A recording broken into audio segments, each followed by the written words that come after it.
She's not military. She's just visiting. The words land like a slap. My father's voice is calm, casual even, but each syllable slices through me with surgical precision. The room doesn't flinch, not even a chuckle. Just polite smiles, the kind that slide off faces too well trained to show anything real. I'm standing near the back of the auditorium at Fort Belvoir, clutching the edge of a seat that isn't mine. The smell of polished oak military starch and overused HVAC fills the air. On stage, beneath the gold-draped U.S. flag and a projector screen frozen on the words, Colonel David James, Retirement Ceremony. My father stands tall and straight as always, perfect posture, impeccable dress blues, America's golden soldier. The general beside him, some cigar-voiced man from his Iraq days, had just asked, "Is your daughter going to say a few words?" with a friendly elbow nudge. That's when Dad dropped the line.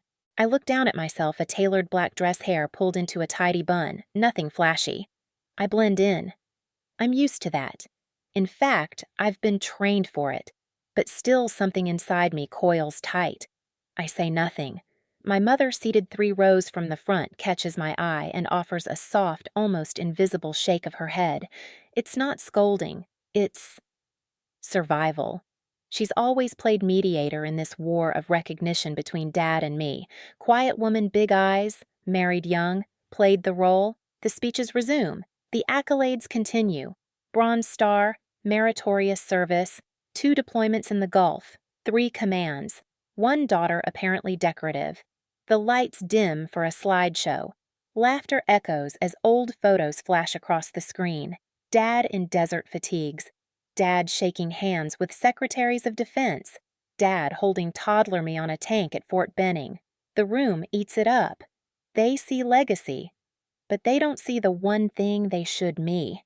Or at least not the real me. My name is Riley James. I'm 27 years old, and I've spent the last 6 years embedded in military cyber ops under a name my father doesn't even know. Until tonight, I thought maybe, just maybe, he'd want to. A hand touches my shoulder. I turned slightly. It's a retired brigadier general named Moore. Quiet man, hawk eyes. We met once before under very different circumstances, top floor of a gray building with no signage in Northern Virginia. He doesn't smile now, just gives a small nod. Not of greeting, of acknowledgement. I return it, heart suddenly heavier than I expected. The slideshow ends.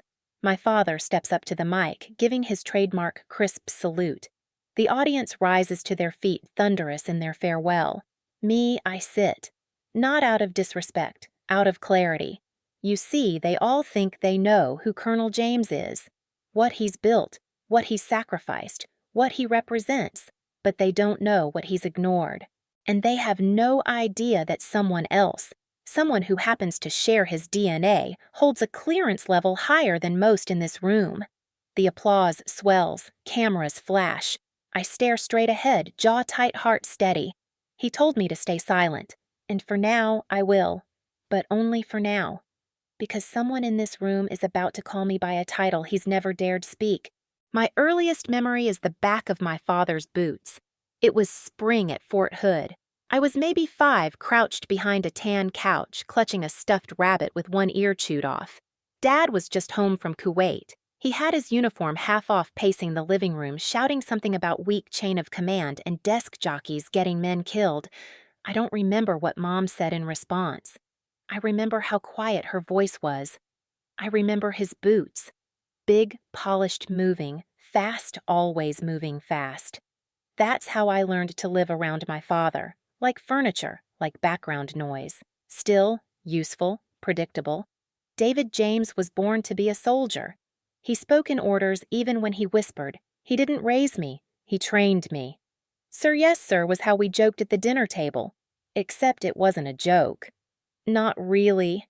By the time I was 10, I could recite the Ranger Creed from memory, shine his medals without being asked, and locate Baghdad on a map faster than any kid in my class. I learned how to fold hospital corners and how to press a blouse before I learned algebra. And for a while, I thought that would be enough. But there were cracks in the armor, small, quiet ones, like the way he never came to my piano recitals, or how he looked embarrassed when I won a regional essay contest. Pretty words don't win wars, Riley, he told me that night. I was 13. I'd written about military families and sacrifice. Ironically, it was about him. By high school, I started realizing the only daughter of a war hero was allowed two paths West Point or invisible. I chose neither. Instead, I watched, listened, learned how systems worked. Dad wanted brawn and brass. I wanted blueprints and back doors. He thought power lived in rank and ribbons. I knew it lived in silence and servers. My mother, God bless her, noticed before he did. One night when I was 17, she found me in the garage soldering circuits onto a makeshift laptop I'd gutted and rebuilt. She didn't say much, just brought me hot cocoa and sat nearby. After a long silence, she whispered, "You're going to fight a different kind of war, aren't you?" I didn't answer, but she knew. So when I turned 19, I enlisted not under James, but as Riley Cross. I told Dad I was going to intern with a cybersecurity firm in D.C., which wasn't exactly a lie. My real assignment was to a shadow division under the Department of Defense, an experimental unit designed for asymmetric digital-first warfare. We weren't kicking down doors, we were locking them. Remotely, silently, sometimes before anyone knew they were closed. By 21, I'd helped defuse a cyber attack on a U.S. consulate in Eastern Europe. By 23, I was deep in a long-term infiltration op involving misinformation bots aimed at destabilizing allied economies. By 25, I was officially Major Riley Cross, and my father still thought I worked in tech support. I kept it that way not out of shame, but preservation. I knew what he'd say, knew what he wouldn't say. There's no parade for invisible soldiers, no banner for zeros and ones. If it didn't involve boots on the ground, Dad didn't call it a battlefield. I tried to reach him a few times, left a hint here or there, a strange medal on my dresser, a copy of a restricted journal article I co-authored under a pseudonym. Once I sent him an anonymous letter praising one of his old mission reports from a fellow soldier who admired his work. He never mentioned it. When the retirement ceremony came around, I debated going. I was on leave stateside, and part of me thought maybe it would be different. Maybe this would be the day he looked at me and saw me. Maybe he'd shake my hand like he shook the hands of all those young lieutenants who came to our house over the years, the ones he mentored like sons. Instead, he told a ballroom full of officers that I was just visiting. I didn't cry. Not then. I'd learned long ago that tears are currency, and I had nothing left to spend on him. But deep in my gut, a slow fire started. Because this time, I wasn't a child hiding behind a couch. This time, I wasn't invisible. And whether he liked it or not, he was about to learn what kind of soldier his daughter had become. The next morning, I stood in my motel bathroom trying to scrape last night's ceremony off my skin. The mirror, streaked with cheap cleaner and fluorescent glare, reflected a woman who looked eerily like her father, but nothing like his version of her. I touched the edge of my jaw, the same hard line he had, same eyes, too. But mine weren't cold. Mine knew how to look at a system and find the flaw. At breakfast, I found Mom sitting alone on the motel patio wrapped in a shawl with little blue pineapples printed on it. She was nursing a cup of watery coffee and looking out across the parking lot like it might whisper answers. She looked up when I joined her eyes, tired. "You didn't have to come," she said. "I know." She took a breath, held it. He thought you'd be wearing something more formal. That's why he said what he did." I almost laughed. "Right, because combat boots would have changed everything. She began, then stopped. He's from another time." That was her defense. Always had been. Another time. As if years could excuse erasure. As if the clock rewinding would turn him into someone who'd ever wanted a daughter who broke the mold. I leaned back, folding my arms. "He knows." "Doesn't he?" She looked at me, startled. "That I serve, that I've been serving for years." She hesitated. Then, "Yes." I stared at her. "I didn't tell him," she added quickly. "He found something. A copy of your security badge. You left it in that drawer the last time you visited." I exhaled slowly. The room spun. "And he said it didn't count." She said the words falling like wet ash. "That real service means showing your face. not hiding behind computers. He said you'd joined the army just to spite him. There it was. The truth burned, but at least it stopped pretending to be anything else. That afternoon, I walked alone back through the event hall to retrieve a forgotten scarf. The room was empty now, chairs, half-stacked banners, rolled up a faint smell of lemon polish in the air. I should have left, should have let the moment pass. Instead, I found myself behind the curtain near the stage where the green room sat unlocked. That's when I heard him. My father, laughing with an old friend, one of his command buddies from Fort Carson. They were going through photos, old new. One of me aged 9 standing beside a sandbag bunker wearing an oversized helmet. Cute kid, the friend said. Yeah, Dad replied. She had a phase where she wanted to be a soldier, wrote up fake missions, tried to memorize intel reports. Eventually grew out of it. The friend chuckled. She's not military, is she? And then Dad's voice, low and final. Some people raise warriors. I raised a poet. I didn't move. I didn't breathe. It was like watching a controlled detonation from 5 feet away. He knew who I was, what I'd done, and he'd decided none of it counted. I left the scarf on the chair. I left a part of myself in that room too. That evening, back at the motel, there was an envelope slid under my door. No note. Just a thick manila folder unmarked. Inside a job application, civilian contractor, librarian role, Army base school, Kentucky. I stared at it for a full minute before I could even react. He'd gone out of his way, sourced a backup plan for me, a quiet, safe job, filed under something more suited to your skills. What skills? Organizing, following rules, staying out of the way. I couldn't tell if he'd done it to insult me or to save me. Neither mattered. I tore the envelope in half then again and tossed it into the trash, but not before taking a photo. I sent it to his number with no caption. Let him know I'd received the message. Let him see how I returned it. That night, I sat on the bed in full silence. No TV, no music. Just the hum of the wall unit and the slow pressure in my chest. I thought about everything I'd accomplished, the late nights, the classified missions, the way I'd walked through fire mental and otherwise without any fanfare for years.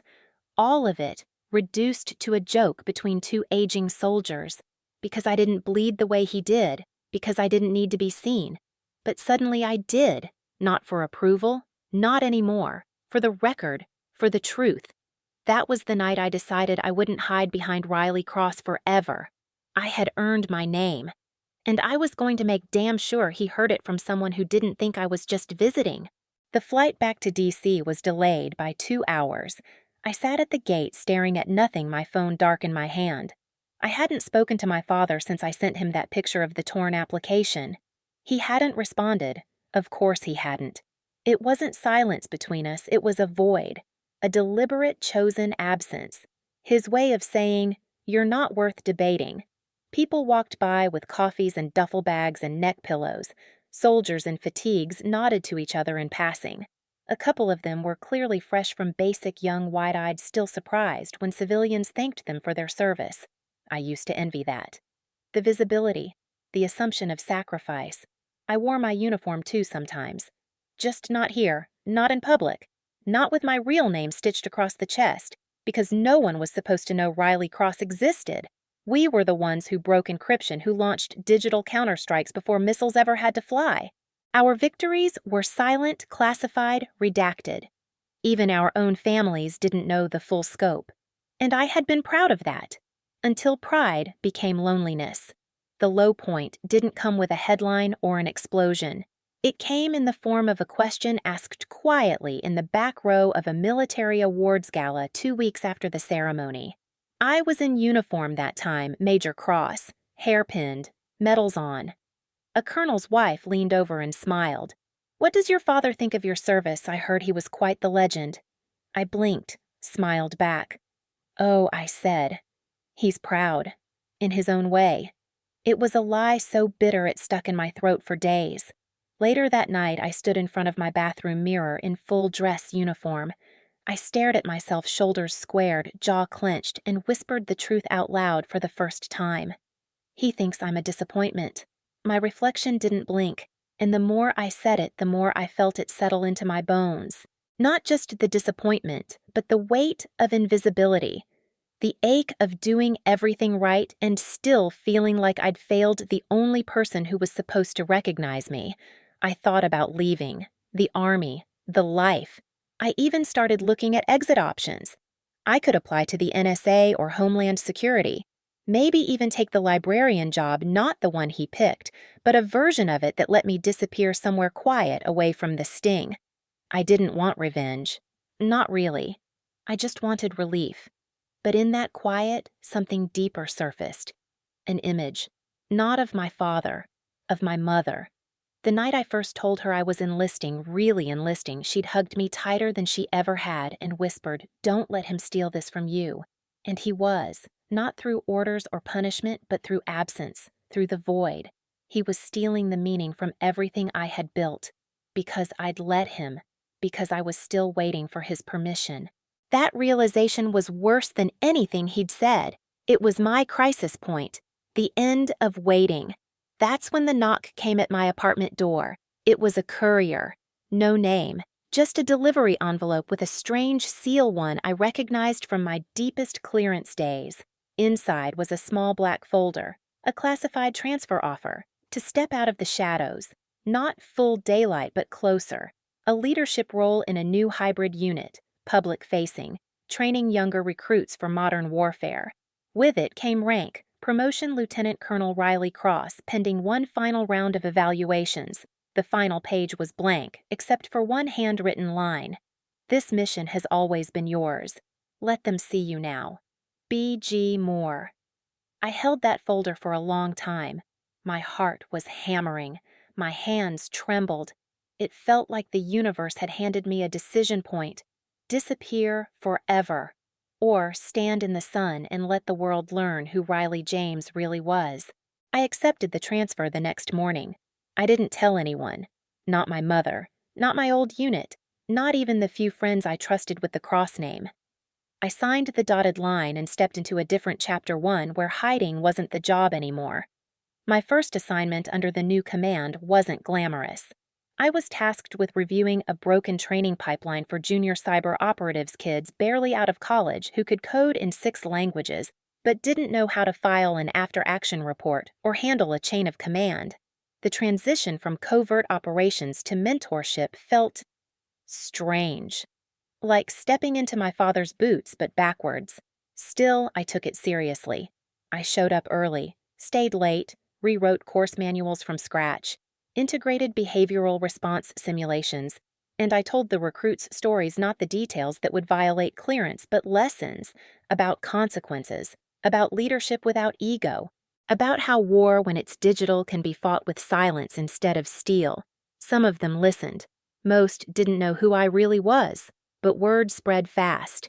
By the end of my first year in the new role, I'd been invited to speak at 2 security summits, a leadership symposium, and a joint forces seminar hosted by the Pentagon. My talks were focused, unsentimental, and delivered under my alias, but the message was clear: modern warfare needed new kinds of warriors, and someone needed to teach them. One afternoon, after wrapping a session at Fort Meade, I walked out of the briefing room to find General Moore waiting for me in the hallway. He smiled the same way he did back at my father's ceremony, like he already knew what I was about to say. "You're wasting your last name," he said casually. I blinked. "Excuse me." He leaned against the wall. "You've got James blood in you. Whether you like it or not, I'd rather not advertise that, sir." He didn't push, but a week later, I found the promotion letter in my inbox. Colonel Riley James. Not Cross, not Covert, not Shadowbound. James. I sat with it for an hour before I clicked accept. I didn't tell my father, not yet. I wanted the moment to belong to me first, not to his judgment or his silence. So, I waited, for the right time. The invitation came 6 months later. Defense Leadership Summit in Colorado Springs. A week-long event bringing together officers, analysts, commanders, and strategic leads from across the military. Panels, keynotes, roundtables. I'd been asked to give the closing talk on the future of operational command in the digital age. And then I saw the attendee list. Colonel David James Rhett, guest of honor appearing on a legacy panel. I sat in stunned silence for nearly 10 minutes. It felt like someone had drawn a perfect circle around my past and present and dared me to step into it. I thought about declining, about dodging it altogether. But that would have meant letting him take something from me again. So I said yes. In the weeks leading up to the event, I prepared like I was going to war. Not with him, with myself.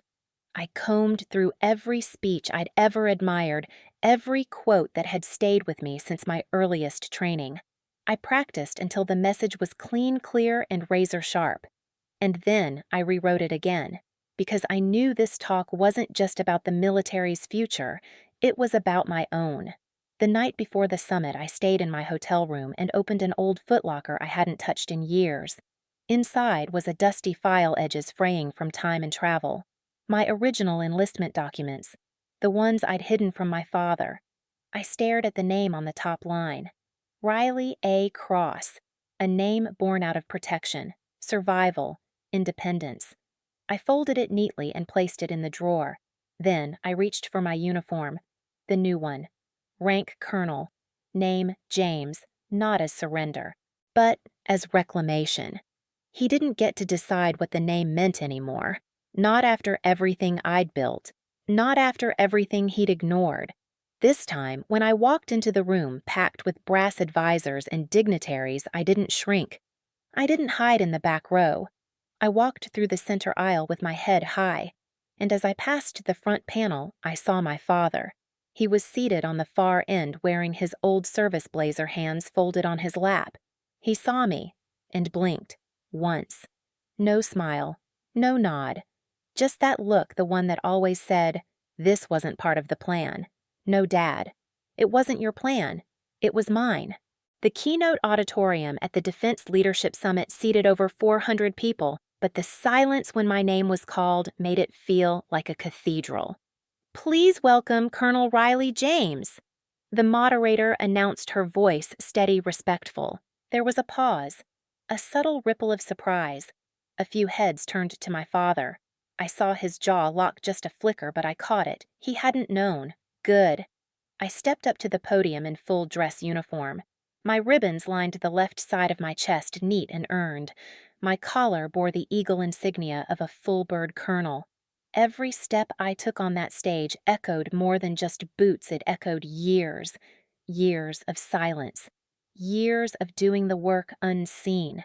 The moment felt heavier than I'd anticipated. I adjusted the mic. "Good afternoon," I began. "I'm Colonel Riley James, and like many of you here, I didn't get where I am by following a straight line. A few smiles, a few nods, but I want to speak today about a different kind of command. The kind that doesn't come from shouting or medals, but from clarity, from learning how to lead when no one is looking, from knowing that power doesn't always wear a name tag." I scanned the audience, pausing just long enough to let the words settle. Some of us were trained to lead with our voices. Others learned to lead in silence. I didn't look at him, but I felt my father watching. For years, I worked in operations that required invisibility, encryption, stealth. And for years, I thought that meant I didn't count, that if I wasn't out front, I wasn't real. My hands tightened on the edge of the podium. But real service isn't defined by visibility, or tradition, or bloodline. Now I looked at him. His face was blank. Stony, like he was still trying to process the rank stitched across my chest. My father served this country with distinction. He wore the uniform proudly for 37 years, and for most of that time, I thought the only way to honor him was to follow him. A long pause. But the truth is, I honored him better when I stopped trying to be him. You could have heard a pin drop. I built a path where none existed. I served in silence so others could speak. I learned that you don't need someone to clap for you to lead. You just need to know who you are and keep showing up. I let the final words hang in the air. Then stepped back. Applause broke out. Not polite, not automatic, full-bodied, real. It started in pockets and rose in waves. And as I turned from the podium, I saw him stand. Not for me. Not yet. But he stood. I walked off stage and into the wings. My heart was pounding my mouth dry, but something inside me had shifted. Not vindication, not revenge, just freedom. General Moore met me backstage, arms crossed, his usual unreadable face softened just slightly. "You did it," he said. "I did," I replied. He nodded toward the side of the stage. "He's coming." I turned, and there he was, Colonel David James, my father. Still upright, still proud in posture, but something in his eyes looked off kilter, off balance. He reached me in 3 slow strides. We were standing 10 feet apart.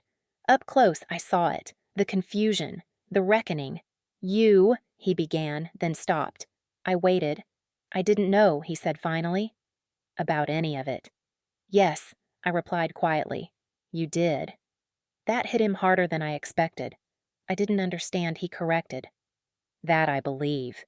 He opened his mouth again, maybe to argue, maybe to apologize, but I raised my hand gently. "Not now, Dad. I'm being debriefed." He blinked. I offered him a faint smile, not cruel, not smug, just complete. And then I walked past him. I had a flight to catch, not to leave, but to lead. My new unit was waiting. 3 months after the summit, I received a package at my office on base. No return address, no postmark, just my name handwritten across the front in bold block letters. Colonel Riley James. I opened it slowly. Inside one item, a photo. From the summit stage. It was a side angle, me standing at the podium, lit by the stage lights, uniform, sharp eyes forward. In the background, just behind the curtain, my father stood, frozen mid-step, his eyes on me, not the crowd. Someone had captured the moment he realized who I'd become. Taped to the back of the photo was a yellow sticky note. Some legacies take time to recognize. DJ. No signature, but it didn't need one. I stared at the note for a long time, my fingers trembling just slightly. It wasn't an apology, not in the way I used to hope for, but it was something. A crack in the armor, a blink from the man who once thought the battlefield only lived in the dirt and smoke of foreign lands. Maybe he still didn't fully understand who I was, but maybe now he wanted to try. 2 weeks later, I was invited to a joint commissioning ceremony for new cyber officers at Fort Gordon, a symbolic gesture, the first class of its kind graduating from a program I helped design. They asked if I'd be willing to present the final salute to the top graduate. It's an old tradition, a nod to heritage, but also to evolution. I accepted. I arrived early in full uniform, the humid Georgia air pressing down in waves. The cadets were already in formation on the field, 22 bright, eager faces staring forward. I spotted the top cadet immediately, tall, calm, eyes sharp. She reminded me of myself before I learned how complicated service could be. The commanding officer called me forward, and I stepped up to the platform. The crowd behind us was quiet. Families, friends, a few old generals in foldable chairs, and there in the back row, hidden behind dark sunglasses and a baseball cap, sat my father. I knew it was him by the way he sat. Ramrod straight, back tight. Hands folded in that same patient military stillness that had ruled our dinner table for 2 decades.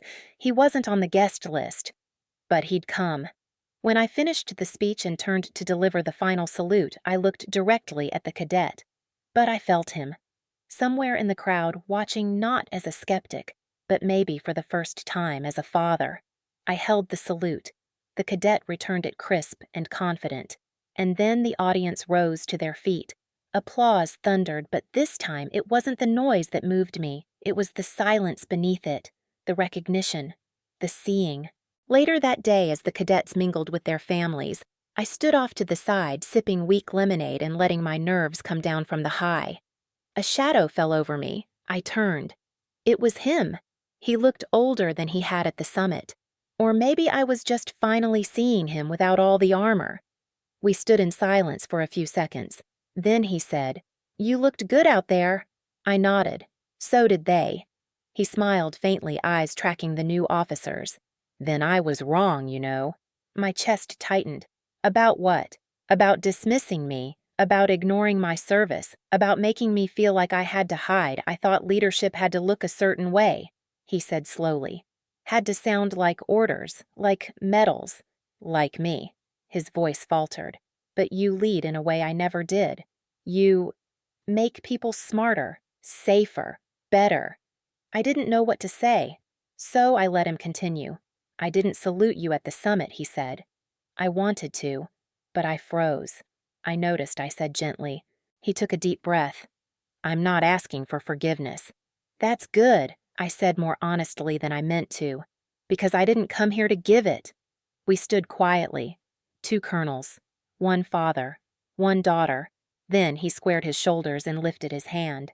A salute, crisp, sharp, formal. But behind his eyes something had softened. I hesitated, then returned it. No crowd, no applause. Just 2 soldiers finally recognizing the war they both survived. The next morning I boarded a flight back to D.C. I sat by the window watching the clouds pass like pages in a book. I thought about the little girl who used to memorize field codes in the garage, about the woman who built firewalls in countries her father couldn't pronounce, about the soldier who thought she had to stay invisible to be valuable, and I thought about the ceremony. Not his, mine, because I'd finally stopped waiting for a father's permission to become who I was meant to be. And somewhere in that silence, somewhere between the applause and the stillness, I realized something. He wasn't the only one whose legacy carried weight. So did mine. Not loud, but steady. Earned. Unmistakably mine.